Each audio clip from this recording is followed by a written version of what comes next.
Ahithophel said to Absalom, I would choose 12,000 men and set out tonight in pursuit of David. I would attack him while he is weary and weak. I would strike him with terror, and then all the people with him will flee. I would strike down only the king and bring all the people back to you. The death of the man you seek will mean the return of all. All the people will be unharmed. This plan seemed good to Absalom and to all the elders of Israel. But Absalom said, Summon also Hushai the Archite, so we can hear what he has to say. Whereas when Hushai came to him, Absalom said, Ahithophel has given this advice. Should we do what he say? If not, give us our opinion. Hushai replied to Absalom, the advice of Ahithophel has given is not good this time. You know your father and his men. They are fighters and as fierce as a wild bear loved over her cubs. Beside your father is an experienced fighter. He will not spend the night with the troops. Even now he is hidden in a cave or some other place. If he should attack your troops first, whoever hears about it will say, there has been a slaughter among the troops who follow Absalom. Then even the bravest soldier, whose heart is like the heart of a lion, will melt with fear, for all Israel knows that your father is a fighter and that those with him are brave. So I advise you, let all Israel from Dan to Beersheba, as numerous as the sand on the seashore, be gathered to you, with you yourself leading them into battle. Then we will attack him wherever he may be found, and we will fall on him as dew settles on the ground. Neither he nor any of his men will be left alive. If he withdraw into a city, then all Israel will bring loaves to that city, and we will drag it down to the valley until not so much as a pebble is left. Absalom and all the men of Israel said, the advice Hushai the Archite is better than that of Ahithophel, for the Lord had determined to prostrate, prostrate the good advice of Ahithophel in order to bring disaster on Absalom.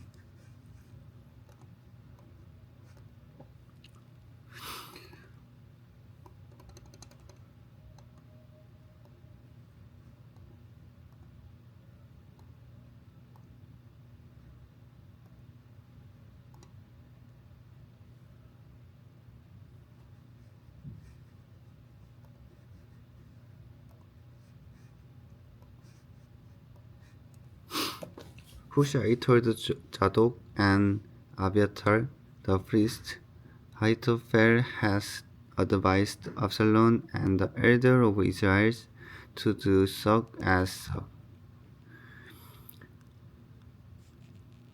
But I have advised them to do so and so. Now send a message at once and tell David, Do not spend the night at the ford in the wilderness. Cross over without fail. All the king and all the people with him will be swallowed up. Jonathan and Ahimaaz were staying at An-Roger. A female servant was to go and inform them, and they were to go and tell King David, for they could not risk being seen entered the city. But a young man saw them and told Absalom. So the two of them left at once and went to the house of the man in Bahurim. He had a well in his courtyard, and they climbed down into it. His wife took a covering and spread it out over the opening of the wall and scattered grain over it. No one knew anything about it. When Absalom's men came to the woman at the house, they asked, "Where are Ahimaaz and Jonathan?" The woman answered them, "They crossed over the brook." The men searched, but found no one, so they returned to Jerusalem. After they had gone to the two climbed out of the well and went to inform King David. They said to him, "Set out and cross the river at once. Ahithophel has advised such and such against you." So David and all the people with him set out and crossed the Jordan. By daybreak, no one was left who had not crossed the Jordan. When Ahithophel saw that his advice had not been followed, he saddled his donkey and set out for his house in his hometown. He put his house in order and then hanged himself. So he died and was buried in his father's tomb. Absalom's death. David went to Mahanaim, and Absalom crossed the Jordan with all the men of Israel. Absalom had appointed Amasa over the army in place of Joab. Amasa was the son of Jesher and Ashmelite, who had married Abigail, the daughter of Nahash and sister of Zeruiah, the mother of Joab. The Israelites and Absalom camped in the land of Gilead. When David came to Mahanaim, Shobi, son of Nahash from Rabbah of the Ammonites, and Machir, son of Amiel from Lo-debar, and Barzillai, the Gileadites from Rogelim, brought bedding and bowl and the article of pottery. They also brought wheat and barley, flour and roasted grain, beans and lentils, honey and curd, sheep and cheese from cows, milk for David and his people to eat. For they said, the people had become exhausted and hungry and thirsty in the wilderness. David mustered the men who were with him and appointed over them commander of 1,000 and commander of 100. David sent out his troops, a third under the command of Joab, the third under Joab's brother Abishai, son of Zeruiah, and the third under Ittai the Gittite. Gittite. The king told the troops, myself will surely march out with you. But the man said, you must not go out. If we are forced to flee, they won't care about us. Even if half of us die, they won't care. But you are worth 10,000 of us. It would be better now for you give us support from the city. The king answered, I will do whatever seems best to you. So King stood beside the gate while all his men marched out in units of 100 and of 1,000. The king commanded Joab, Abishai, and Ittai, be gentle with the young man Absalom for my sake.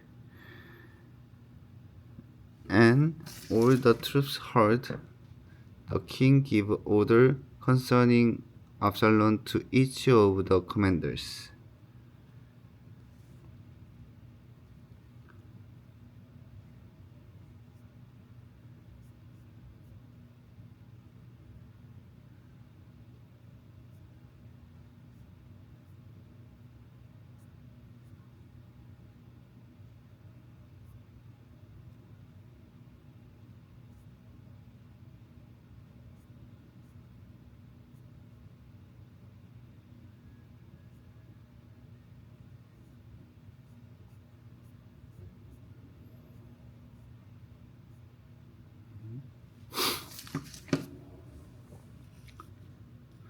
David's army marched out of the city to fight Israel, and the battle took place in the forest of Ephraim.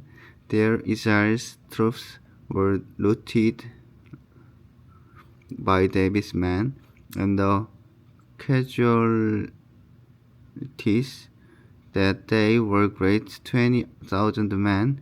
The battle spread out over the whole countryside, and the forest soared up more men that day than the sword.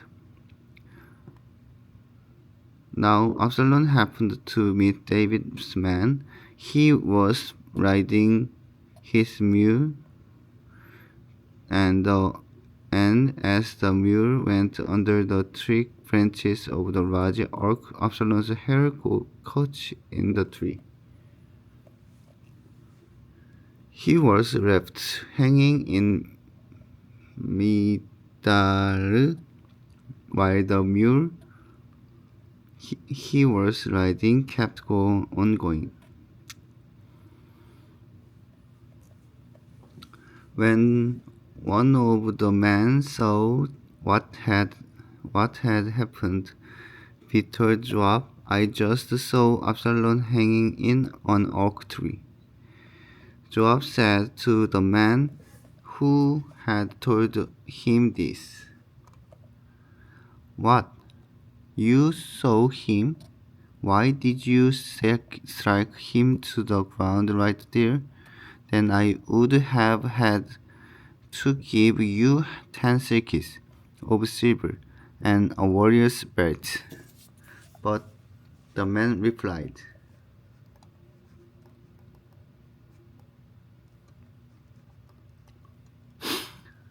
even if 1,000 shekels were waged out of my hands, I would not lay a hand of the king's sons in our hearing. The king commanded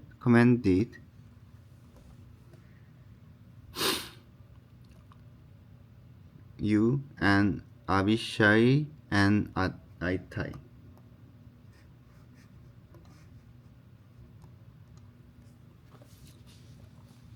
Protect the young man Absalom for my sake.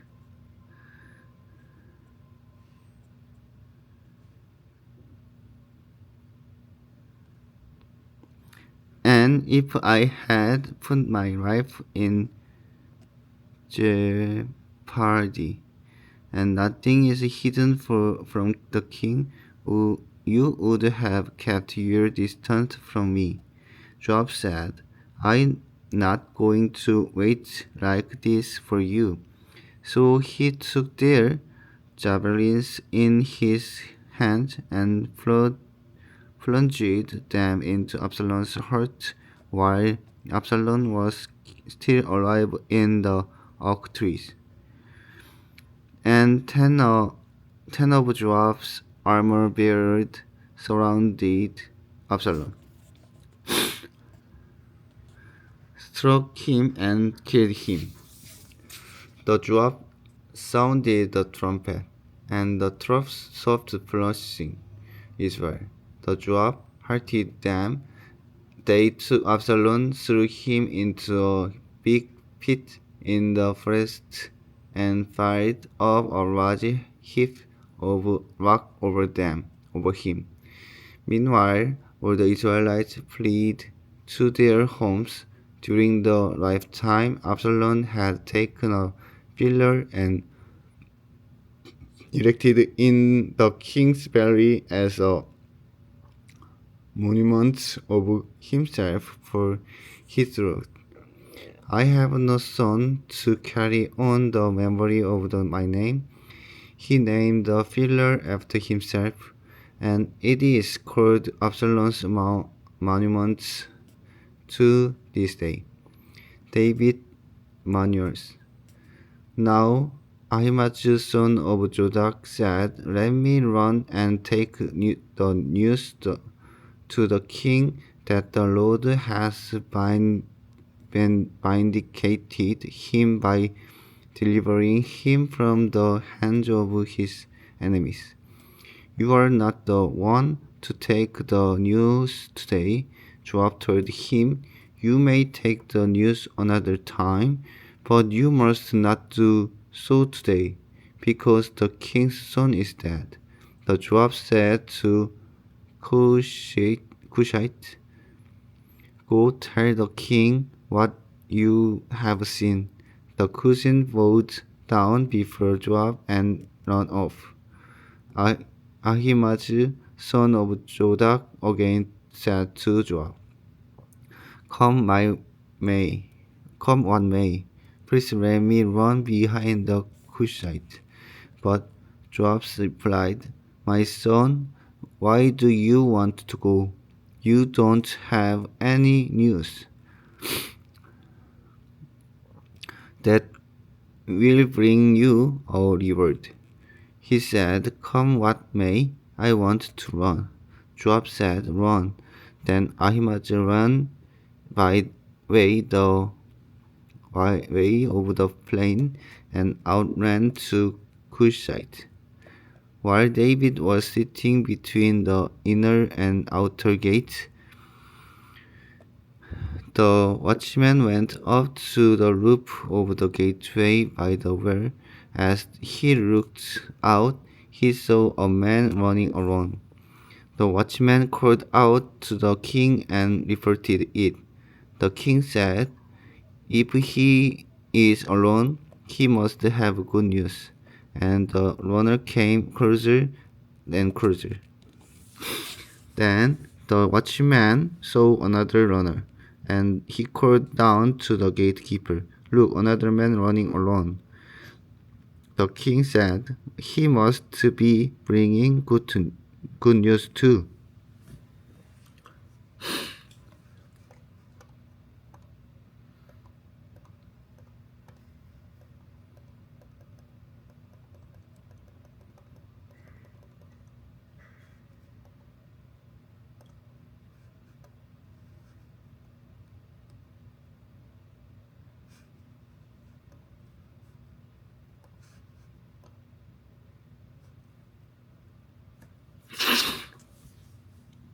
The watchman said, It seems to me that the first one ran like Ahimaaz son of Jodak. He's a good man. The king said, He comes with good news. Then Ahimaaz called out to the king, All is well. He bowed down before the king with his face to the ground and said, Praise be to the Lord your God. He has delivered up those who lifted their hands against my lord the king. The king asked, Is the young man Absalom safe? Ahimaaz answered, I saw great confusion, just as Joab was about to send the king's servant and me, your servant, but I don't know what it was. The king said, Stand aside and wait here. So he stepped aside and stood there. Then the Cushites arrived and said, My lord the king, hear the good news. The Lord has vindicated you today by delivering you from the hand of all who rose up against you. The king asked the Cushite, Is the young man Absalom safe? The Cushites replied, May the enemies of my lord the king and all who rise up to harm you be like that young man. The king was shaken. He went up to the room over the gateway and wept. As he went, he said, Oh, my son Absalom, my son Absalom, if only I had died instead of you. Oh, Absalom, my son, my son. Joab was told, The king is weeping and mourning for Absalom. And for the whole army, the victory that day was turned into mourning, because on the day the troops heard it said, The king is grieving for his son. The men saw into the city that day as men still in who are ashamed when they flee from battle. The king covered his face and cried aloud, Oh, my son, Absalom, oh, Absalom, my son, my son. Then Joab went into the house to the king and said, Today you have humiliated all your men who have just saved your life and the lives of your sons and daughters and the lives of your wives and concubine. You love those who hate you and hate those who love you. You have made it clear today that the commanders and their men mean nothing to you. I see that you would be pleased if Absalom were alive today and would all of the world dead.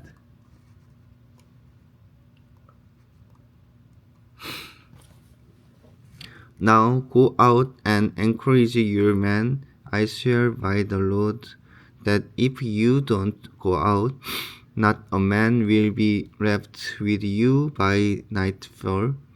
This will be worse for you than all the calamities that have come on you from your youth till now.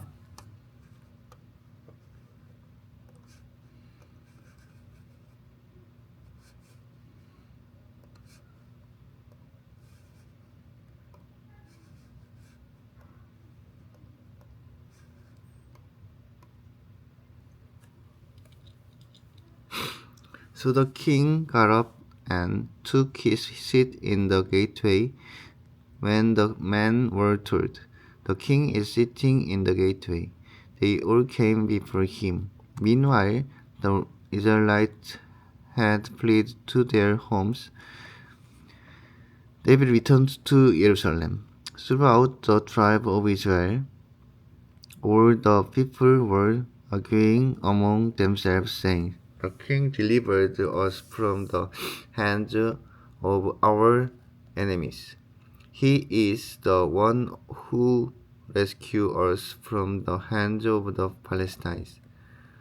But now has fled the country to escape from Absalom, and Absalom, whom we anointed to rule over us, has died in battle. So why do you say nothing about bringing the king back?"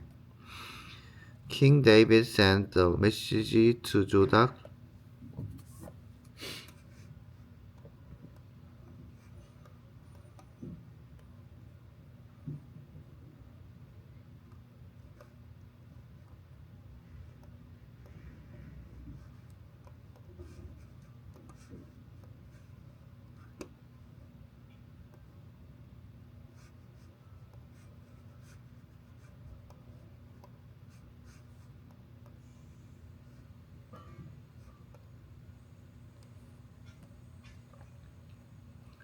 Abiathar, the priest,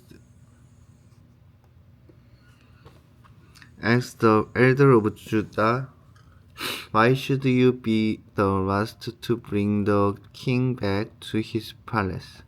Since what is being said throughout Israel has reached the king at his quarters, you are my relatives, my own flesh, the blood. So why should you be the last to bring back the king?" And say to Amasa, "Are you not my own flesh and blood? May God deal with me, be it ever so severely, if you are not the commander of my army for life in place of Joab." He won over the hearts of the men of Judah, so that they were all of one mind. They sent word to the king, "Return to you, return, you and all your men." Then the king returned and went as far as the Jordan. Now the men of Judah had came to Gilgal to go out and meet the king and bring him across the Jordan.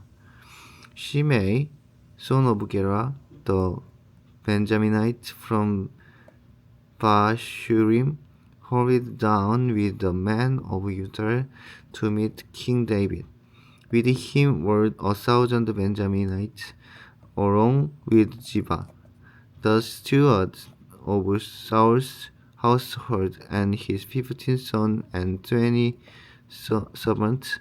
They rushed to the Jordan, where the king was. They crossed at the foot to take the king's household over and to do whatever he wished.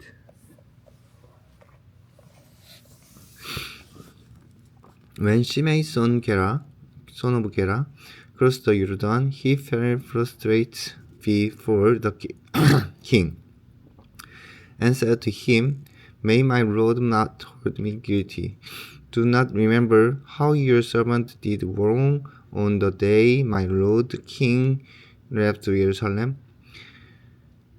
May the king put it out of his mind, for I, your servant, know that I have sinned.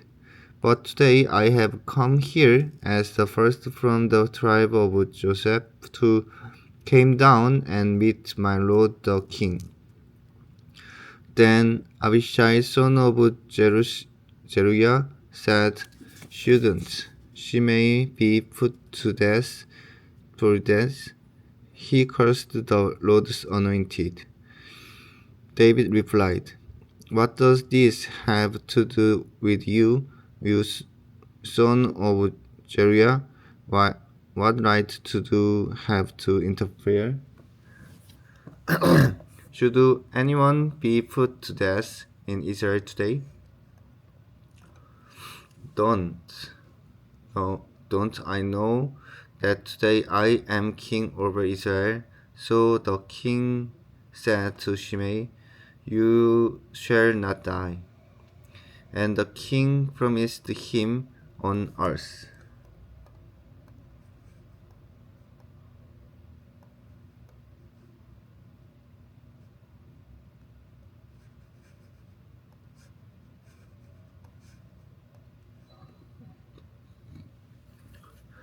Mephibosheth, Saul's grandson, also went down to meet the king. He had not taken care of his feet or trimmed his mustache or washed his clothes from the day the king left until the day he returned safely. When he came from Jerusalem to meet the king asked him, Why did you go with me, Mephibosheth? He said, my lord the king, since I, your servant, am lame, I said, I will have my donkey saddled and will ride on it, so I can go with the king. But Zibar, my servant, betrayed me, and he has rendered your servant to my lord the king. My lord the king is like an angel of God, so do whatever you wish. All my grandfather's descendants deserved nothing but death from my lord the king. But you gave your servant a place among those who eat at the table. So what right do I have to make any more appeals to the king? The king said to him, Why say more? I ordered you and Zibar to divide the land. Mephibosheth said to the king, Let him take everything. Now then, my lord, the king has returned home safely. Barzillai the Gileadites also came down from Rogelim to cross the Jordan with the king and to send him on his way from there. Now Barzillai was very old, 80 years of age. He had provided for the king during his stay in Mahanaim, for he was a very wealthy man. The king said to Barzillai, Cross over with me and stay with me in Jerusalem, and I will provide for you. But Barzillai answered the king, How many more years will I live, that I should go up to Jerusalem with the king? I am not now 80 years old. Can I tell the difference between what is enjoyable and what is not? Can your servants taste what he eats and drink? Can I still hear the voice of male and female singers? Why should you servant be unadded bond to my lord the king? Your servant will cross over the Jordan with the king for a short distance, but why should the king reward me in this way? Let your servant return, that I may die in my own town near the tomb of my father and mother. But here is your servant Kiham. Let him cross over with my lord the king. Do for him whatever you wish. The king said, Kimham shall cross over with me, and I will do him whatever you wish. And anything to desire from me, I will do for you. So all the people crossed the Jordan, and then the king crossed over. The king kissed Barzillai and bid him farewell. And Barzillai returned to his home.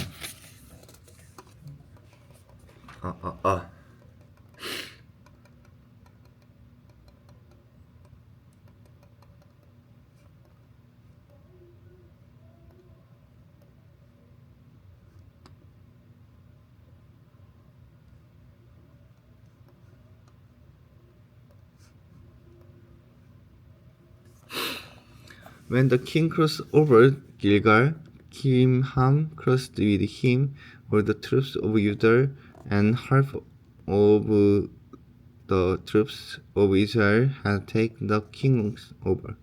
Soon all the men of Israel were coming to the king and said to him, "Why did you, brother, the men of Judah, steal the king away and bring him and his household across the Jordan, together with all his men?"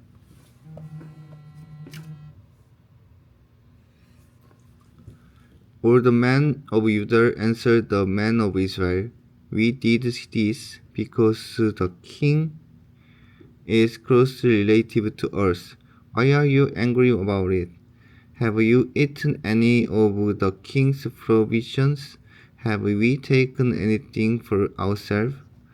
Then the men of Israel answered the men of Judah, "We have 10 shares in the king, so we have a greater claim on David than you have. Why then do you treat of us with contempt? Weren't we the first to speak of bringing back our king?" But the men of Judah pressed their claims even more forcefully than the men of Israel.